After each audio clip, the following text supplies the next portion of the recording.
আসসালামু আলাইকুম গাইজ, আশা করি সবাই ভালো আছো। তো সবার জন্য মজাদার একটি নুডলস রেসিপি নিয়ে হাজির হয়ে গেলাম। আজকের নুডলস রেসিপিটি খুব সহজ আর শর্টকাট হতে যাচ্ছে।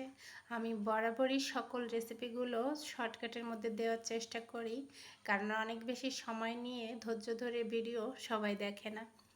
তো বন্ধুরা, আমি পেঁয়াজ, কাঁচামরিচ এবং পরিমাণ মতো লবণ, সামান্য একটু হলুদের গুঁড়া দিয়ে প্রথমে পেঁয়াজটা ভালোভাবে কষিয়ে নিচ্ছি।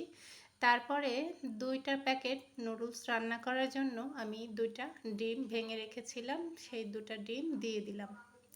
এবার ভালোভাবে কিন্তু নেড়ে চেড়ে মিক্স করে নিব।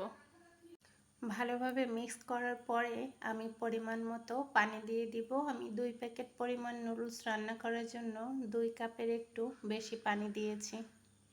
তারপর পানিটা ফুটে গেলে আমি ভেঙে চারকোনা করে ভেঙে রাখা নুডলসগুলো দিয়ে দিব। 2 প্যাকেট পরিমাণ নুডলস দিয়ে দিব। এই পানিটা ফুটে আসলে তখন কিন্তু আমি নুডলসটা দিয়ে দিব। তো এই শর্টকাট নুডলস রেসিপি কিন্তু বাচ্চাদের জন্য অনেক হেলদি। আর আমি নুডলসটা স্পাইসি করার জন্য এখানে আমি ঝাল ঝাল সস ইউজ করব, ঝাল সসটা ইউজ করব। তোমরা চাইলে সসের পাশাপাশি চিলি ফ্লেক্সও ব্যবহার করতে পারো। তো আমি আমার বাচ্চার জন্য তৈরি করছি নুডলসটি, তাই আমি যতটুকু পরিমাণ মরিচ খেতে পারবো ঠিক ততটুকুই দিচ্ছি। তোমরা চাইলে বেশি পরিমাণও দিতে পারো। আমি প্রথমে ঝাল সসটা দিয়ে দিছি, এবার আমি 2 চামচ মতো সয়া সস ইউজ করব। এই দুটো সসে নুডলসটা কিন্তু অনেক বেশি সুস্বাদু হয়ে যাবে। আর খাওয়ার সময় টমেটো সস দিয়ে তোমরা খেতে পারো, তবে আমার বাচ্চা ঝাল নুডলস খেতে বেশি পছন্দ করে।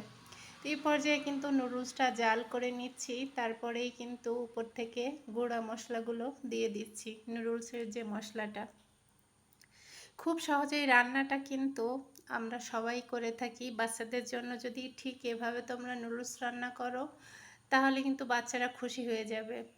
প্রতিদিন এক রকমের নুডলস সবাই খেতে পছন্দ করে না। তো এই পর্যায়ে কিন্তু আরও 1-2 মিনিট জাল করে নিচ্ছি, তারপরে কিন্তু আমি নামিয়ে নিয়েছি। তো এই নুডলসটা কিন্তু আমি মাংস দিয়েও রান্না করে এর আগে একদিন তোমাদেরকে রেসিপি দিয়েছি, আর আজকে শুধু ডিম দিয়েই রান্না করেছি। তোমরা চাইলে সবজিও দিতে পারো একটু সিদ্ধ করে, অথবা চিংড়ি মাছ। এগুলো দিলে কিন্তু নুডলসের স্বাদটা আরও বেড়ে যায়। আজকে আমি সিম্পলি বাচ্চাদের জন্য যেভাবে তৈরি করে থাকি সেভাবেই তৈরি করেছি। মাশাল্লাহ, নুডলসটা কিন্তু অনেক সুন্দর হয়েছে, দেখলেই বুঝতে পারছো। এভাবে গরম গরম নুডলস খেতে অনেক মজা। তো তোমাদের কেমন লেগেছে রেসিপিটি